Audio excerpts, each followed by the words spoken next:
I've spent thousands of hours of sales strategy, implementation, and experimentation, and it's made me over $111 million plus. From all this experience, I've developed the perfect closing strategy by harnessing the power of human psychology. And it's something you can do regardless of how much money and experience you have, and I would know because I started from zero. But before we get into how to use human psychology in our favor, let's take a brief look into why closing can be so hard for most people. If we are looking from a buyer's perspective, all they care about are two things. Number one is that what you're selling gets them what they want. They only care about themselves. Number two is that you are a trustworthy source and aren't lying to them. And from the seller's perspective, they only care about one thing, that you buy what they are selling so that they can make money. From the jump, psychology is set up against us because the buyer doesn't care if we get paid or not, and the seller doesn't care if the buyer gets what they want or not. In the movie The Wolf of Wall Street, which is about the former American stockbroker and financial criminal Jordan Belfort, there's a scene where he asks his partner Donnie to sell this pen to one of their new recruits. Donnie looks at the recruit and says, "Well, John, how long have you been in the market for a pen?" John responds by saying, "Well, I haven't been." Donnie then looks at him and says, "Well, f you, and here's your stupid pen back," and throws it at John's head. See, Donnie understood that trying to get John to want to buy a pen where there was no initial interest was an uphill battle. That's why some of the best salesmen all come from door-to-door sales, because they get good at getting someone to gain interest in a product right there on their doorstep in just a few minutes, which isn't easy. But Donnie knew if you want to make big money with sales, you'll only talk to interested buyers. By simply understanding this, we start to tip the scale of psychology in our favor. That's why before we move into a sales call, anything we can do to pre-qualify the prospect up front will make a massive difference. Things like organic content, paid ads, pre-call applications, emails, text messages, communities or Facebook groups, even YouTube videos like these. If we can get the prospect to have an interest in what we're selling before we start selling it, we already have increased our chances by over 50% that this person will buy. Early in my business career, I thought I sucked at sales because it seemed like every single phone call I got on, the customer just wasn't ready to buy. I couldn't understand what I was doing wrong, and I would give each and every call my all, but it just didn't work. Eventually, by implementing a stricter application process and canceling the ones that seemed to have low interest, I was able to double my closing rate. Some salesmen will brag they can close anyone like a badge of honor, but veterans will let the rookies waste all their time and energy on the less interested buyers, while they take the very best ones. Now, once we are only talking to interested buyers, we will start to use the rest of our power to influence the mind of the prospect with a sales script. Now, there's 8 points to a perfect script, and I'm gonna take you through each point to understand how to use psychology the entire way to manipulate the buyer into buying your product and service. Now, some people will get upset when I use the word manipulate, but that's exactly what sales is. The more ethical you are, the better it will be for both parties and your long-term reputation. But it is indeed manipulation. First up is the intro or pre-frame. Now, in every sales call we take, the goal is to get them to like us as quickly as possible. There's two main things you can do to get someone to like you. Number one is let them talk about themselves. People will talk for 20 minutes while you say nothing and say, "Wow, you are such a good salesperson." This is because people love talking about themselves and love when someone will listen. Use the psychology principle to your advantage. And number two, relate back to them. People like those who are similar to them. The sooner you can find common ground, the more likely it is they are going to like you. Try to find something in the first few minutes like sports, traveling, kids, cars, or anything else where you can relate to them. The more similar you seem, the more trust you gain. Second is discovery.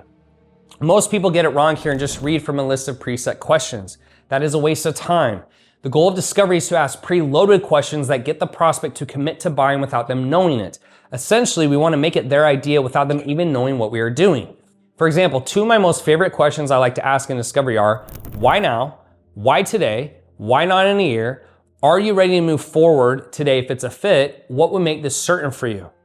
The psychology behind that question is simple. If I can get them to commit now at the beginning of the call that they are ready to move forward today, then they can't use the excuse, "I'm not sure," or "I need to think about it," or "get back to me" at the end of the call. We can't tell someone, "You must move forward today," and hope for a great deal of success. People don't like being told what to do, and they certainly don't like to feel forced. That is why we never tell the prospect what to do, but only ask questions that will force their hand. One of my other favorite questions to ask is, how much money have you lost out on by not taking action? Example, if you started 6 months ago and could have made 10K a month, that's 60K, right? I want to get a number. This has the exact same effect.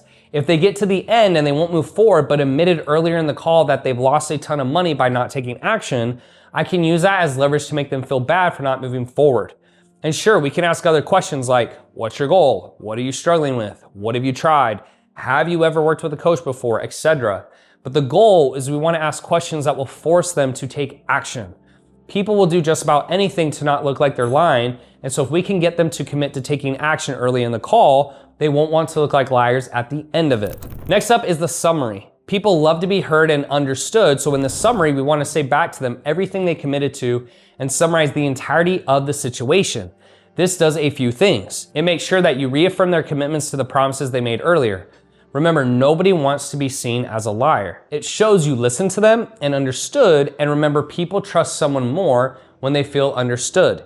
You just use this as an opportunity to prove to them you did. Next up is the most important part of the call called the 3 pillars that psychologically will help pre-sell the prospect into your offer. And I want to give you 2 different examples to drive the point home.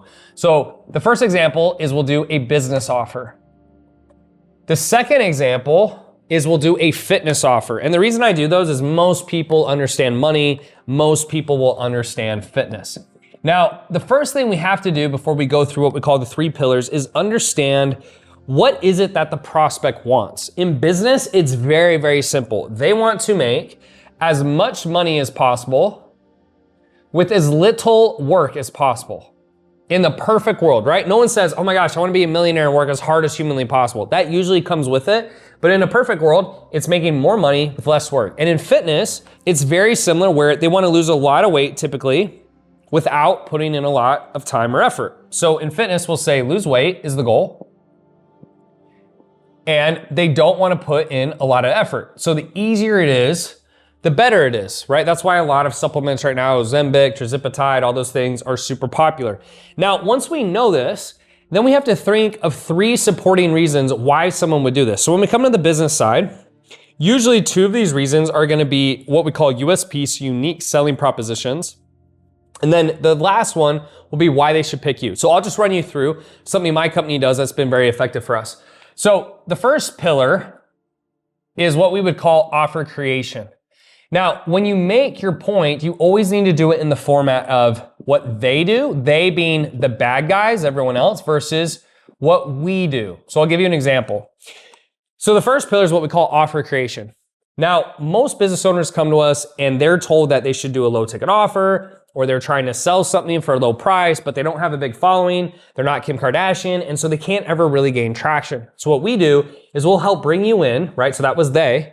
Now we move to we. So what we do is we'll bring you in and we'll help you create an offer that you could sell at a premium price. Why? It's easier to get clients. You don't have to sell as many. They're better clients. You get paid more, and it actually will move the needle and change your life. So the first pillar is what we call offer creation. We want to keep you away from this and we want to do this.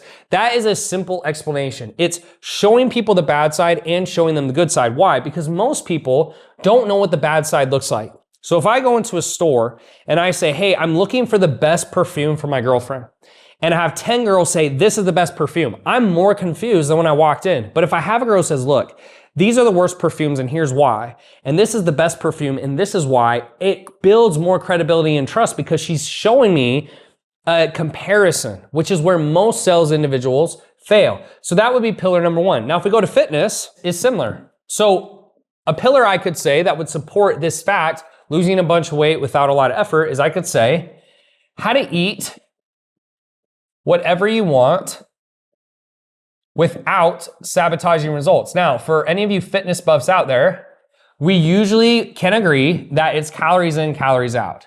So my phrasing here was eat whatever you want without sabotaging results, which means they have to stay within certain parameters, which would be caloric restriction.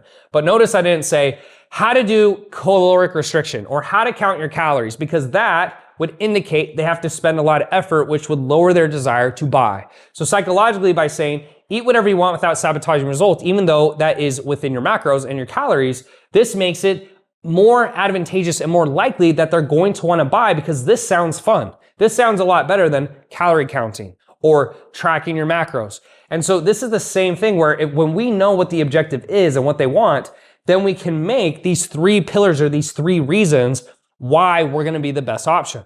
So going back to business, let's come up with a second objective. So in business, most people, as we said, want to make more money with less work. They usually have an offer issue and they usually have a lead generation issue. So a second thing I could try to say is, let's say I call it conversion conversations, okay?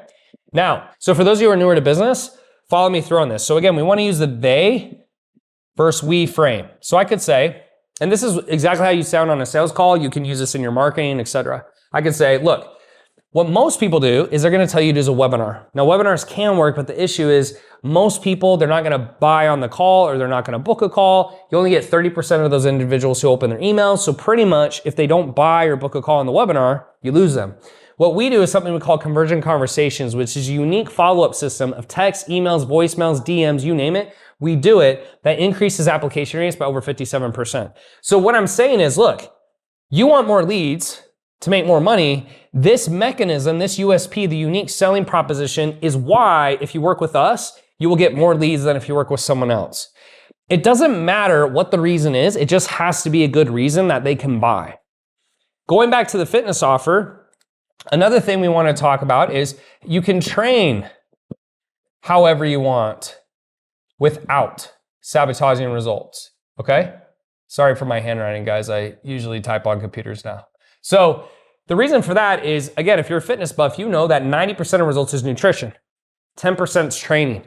So you can still lose weight sitting on your ass at home if you don't work out. So again, I didn't say, hey, how to train as hard as humanly possible, and I'll give you a customized workout program, which every other trainer does. I said, hey, I'm going to teach you how to train without sabotaging results. And here's the cool part. What most people do, because again, we want to keep the they do versus we do frame. What most people do is they say, hey, you got to do tons of cardio, you got to do tons of lifting and training and all this stuff. What we do is we keep this super simple, is that you don't have to work out if you don't want to, because 90% of results is nutrition. So it's better for you if you do, but at the end of the day, as long as you do the nutrition part, you'll be healthier than 80% of people. Sound fair enough? And people buy this because it's within their boundaries. It's helping them lose weight and it's lowering their amount of effort, which is ultimately what they want. So the last pillar is then usually something about us. Now, depending on where you're at in your business, this part will vary. So for example, let's say you're selling someone against me, right? And to date, we've done about 115 million in sales. So what you would say is you go, look, most people, they'll work with Tanner, but here's the thing. If you work with Tanner, you're not working with him directly, you're working with his team, right? And his team's really not as good as him. But if you work with me, even though I'm a smallest business owner, I'm gonna work with you one-to-one and give you way more time and attention than his team could. Okay, that's something you could do if you were smaller. Now, if you're bigger, if you're like me, what would I say? I'd say, well, look, most people, they go to these types of coaches or consultants, but they've only made 10K a month. They haven't done that well. But because we've done over 115 million in sales, it's more likely we could help you because we've gone through more lessons and hardships to get to that level. So we're gonna have way more experience to tell you what not to do and what to do. That would be an example. So what my team usually does in this number 3 is they're trying to get them to buy in. Here's the 2 USPs we're gonna focus on that's better than the competition. And then this third one is, why should we work with Tanner's company? And so they usually will go, look, there's 3 things you need to look at. Experience. So Tanner's done 115 million in sales. He's probably gonna be the top guy in that room. If you meet someone else who has more, go with them. Specificity, right? So especially because I've ran multiple companies. I've had a recruiting agency, I've ran a fitness company, I've done these other things. We'll focus on the fact, hey, it's better to get help from a real estate agent if you're building a real estate company than if you get help from a fitness coach, and vice versa.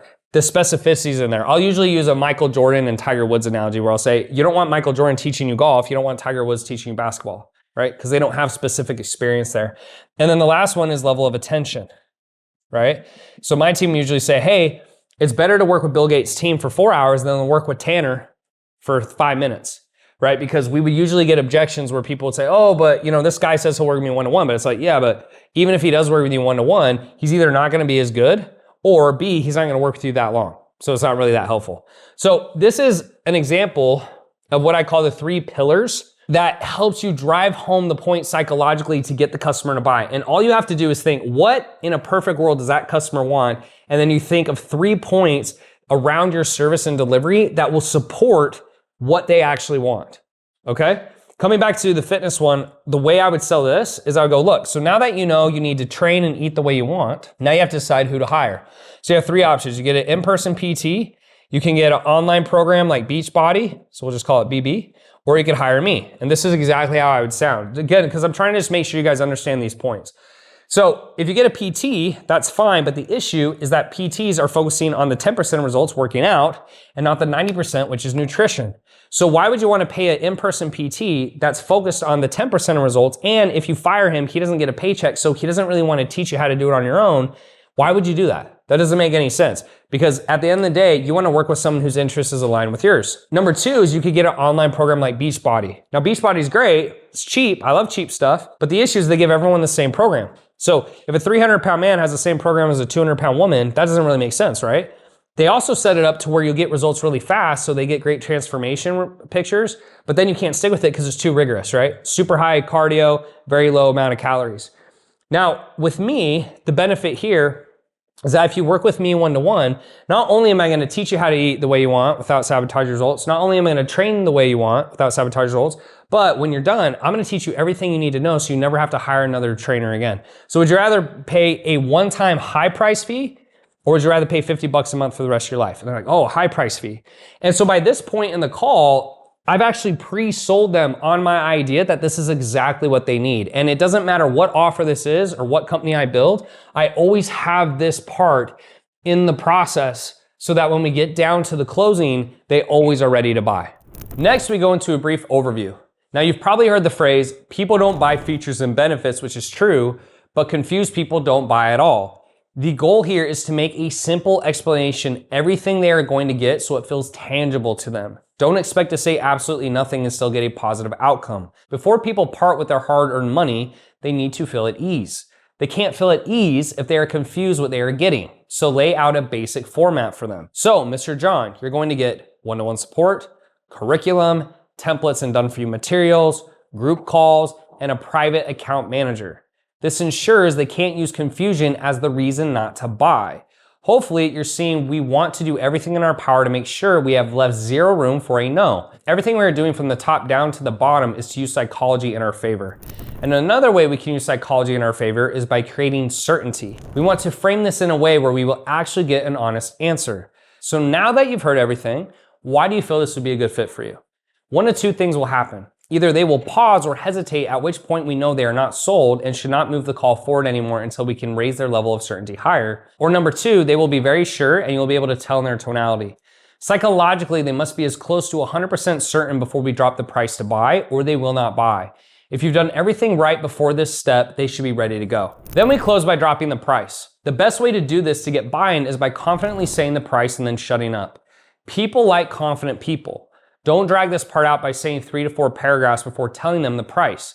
The more confident you come off, the more confidence they will have in you. Now, don't think just because you've used psychology successfully throughout the call, you won't get any objections. You will, but we will use mindset shifts in the same way to get the outcome we want.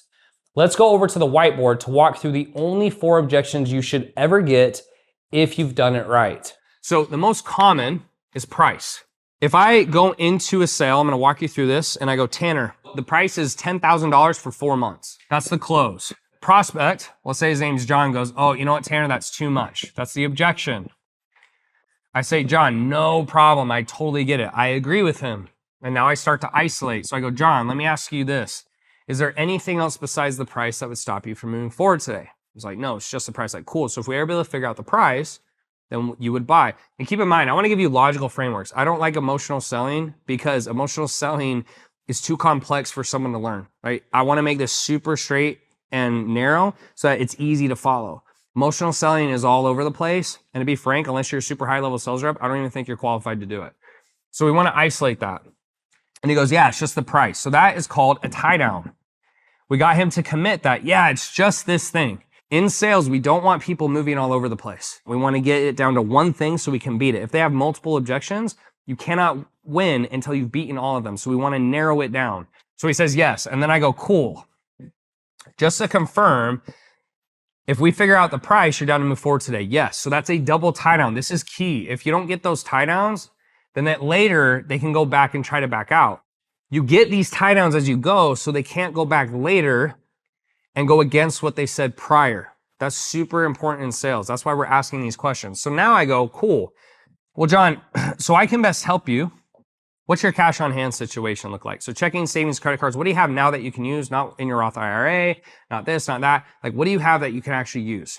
And John goes, well, I have this amount. Now, before I get into what to do next, let's say this is a $10,000 program. You need to know what's the lowest amount of money you'll take. Meaning, if you had someone who came to you and said, I want to do it, I'm on board, but all I have is this much, what's the lowest amount you would take? This can vary for every business owner or sales rep. So if you're watching this, that's up to you. If you only want to take 10,000, great. Then you don't have to learn this next part. If you want to take anything less than that, you need to learn this part. And to be honest, you should learn it anyways. But this number that you're willing to take in a financial squeeze is important. So let's say here that the price is 10,000 and the lowest amount we're willing to take is 2,000. Now, when I ask for cash on hand from John, what's your cash on hand? And if he says anything below 2,000, it's pretty simple. I go, okay, so just to be clear, you don't have enough money to do this. Meaning, when you say you have less than 2,000, you're not saying that you don't want to do it. You're saying you literally don't have it, right?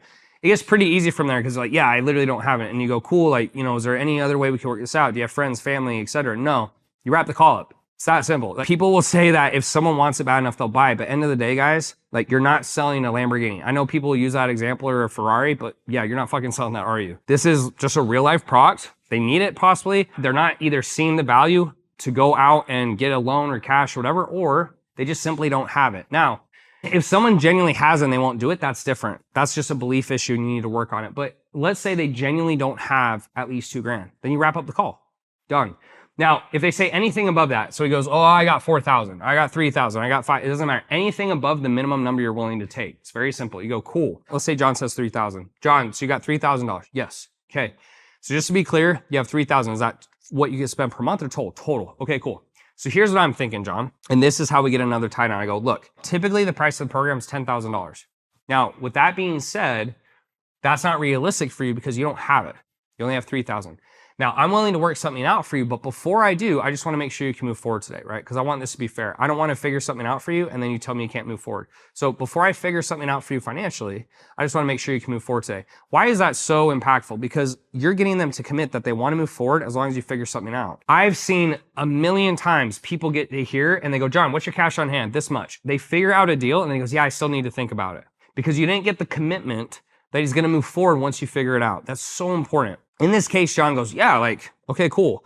Or they might say, well, what's the amount? It's like, well, don't worry. Like, I'll figure it out for you. I just want to make sure you'll move forward if it makes sense. You don't need to say the number. You don't give any discounts. You don't drop prices until they commit. Bad salesmen drop price immediately. That's why they don't sell anything, because it comes off desperate. People don't buy from desperate people. They buy from confident people. This will make you sound confident because you're trying to give him an actual solution. Now, once he commits to that, I'll say, cool. Well, I don't think you should spend all of it, but I do think you should do something. Okay? So here's what I have in mind. And then I will pitch what I have. One of two things are going to happen. Either he says yes or he goes, that still won't work. And I go, cool. Well, what do you suggest then? Because I wanted to come with a solution that seemed to make sense off the finances. What do you suggest? And that's it. And then they're going to, say this or that. And you wrap the call up. Very simple. Now, if they still won't buy, but they have the money, now it's a belief issue. We need to go back to discovery earlier in the call and go, well, look, you said this, you said this, you said this. You said if we figured it out, you move forward. What's the deal? That's a belief issue. And we're going to also go through the belief objection later. But this is price. This is, I would honestly say, like 70% of my clients' issues. If you can learn how to do this properly and sound smooth, there's more YouTube videos. You guys can check that out on my YouTube. Just look them up. You'll make a ton of sales. You'll make a ton of money. It's so easy. And you'll sound good doing it. You sound empathetic. You're helping them out. You're getting money for your business. And I'll be honest with you, people who do this make more money because even if this isn't the price you wanted, if you want a 10K, but you get $2 or $3 grand, that money goes into ads. It goes to your team. Like, it helps you run the business. Getting something is better than nothing unless it's too strenuous for your fulfillment team. Number 2, spouse.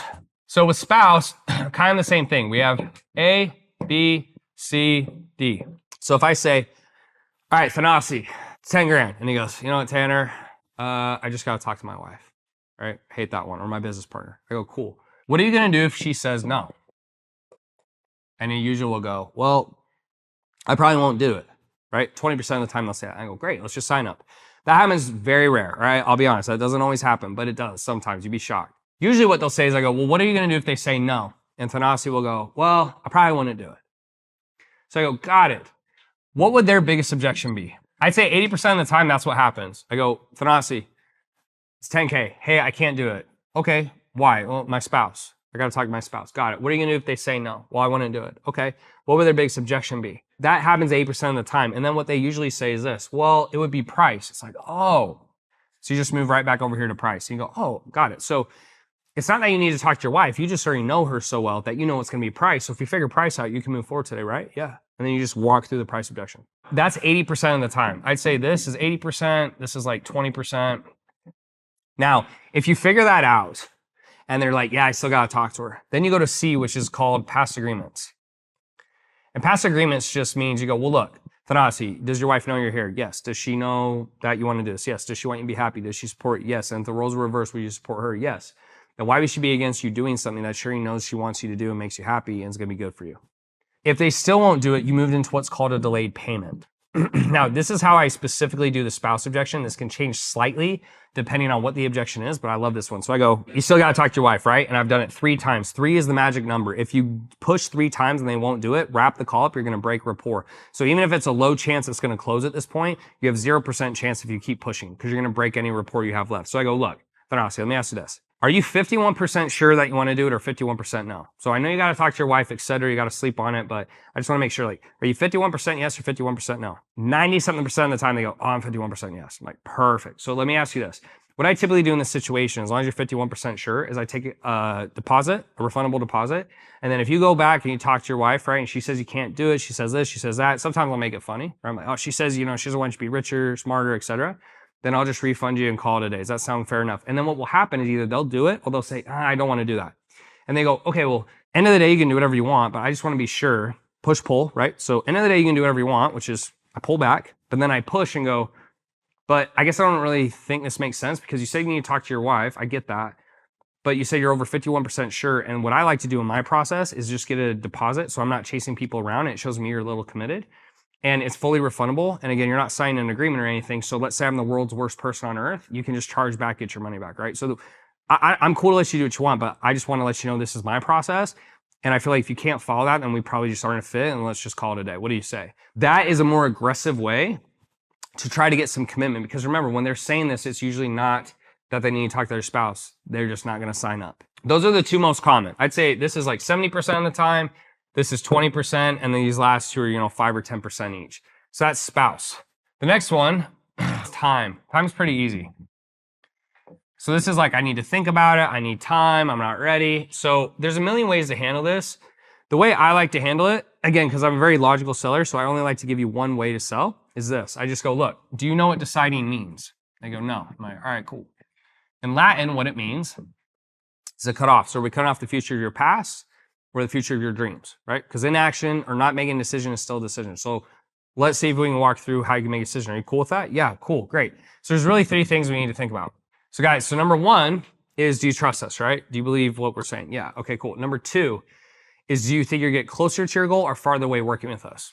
Like, obviously it's like closer. Like, do you think like working with us is going to get you farther? It's like, no. Okay, cool. Then number 3, do you have finances available or resources you can get? Yeah, okay, cool. So based on that, you actually have all the information you need to make a decision. So let's just go ahead and make the decision that you've already made. Sound fair enough? If they don't do that, I move into a delayed deposit. Now, keep in mind, guys, this is not a very common objection. Okay, it's very rare. And if you've done the discovery correctly at the beginning, yes, I'm going to move forward today. Yes, this is what I want. These very rarely come up. It's almost 90% of the time going to be one of these 2. So if you're going to learn 1 objection, learn this. If you're going to learn 2 objections, do that and spouse, price and spouse. Okay. Once you've done these 3, occasionally you'll still get people who aren't ready to buy. And now what the odd objection is belief. So the only other time you should get another objection if you've done a good job is when it gets to belief, meaning you've beaten the objection and they go, you know what, Tanner, I gotta think. I don't know. I just, I'm not ready. Thank you for the call. Like, let's just follow up. And I go, cool, no worries. Well, look, let me ask you this, John. What's the worst thing you can imagine happening? All right, let's say you sign up. What's the worst outcome you can think of? And they always will say, well, it doesn't work. It's like, okay, well, let's walk through that. Because again, we just got to beat these objections. They're not real. They're fake. They're just making shit up. Beat it. Just push it out of the way. So I go, cool. So look, let's walk through the 3 options. You can do it and get results and everybody's happy, right? So you get results, we get paid, everyone wins. You do and you don't get results, you could get a refund. Now, if you do a refund, it needs to be performance guaranteed, meaning performance-based, meaning they have to do XYZ things to get a refund. In consulting specifically, this could vary on business, but if you're doing something where they have to do work, you cannot do it just money back whenever you want guarantee. Okay, this is not tech, this is not SaaS, this is not a piece of cloth or shoes.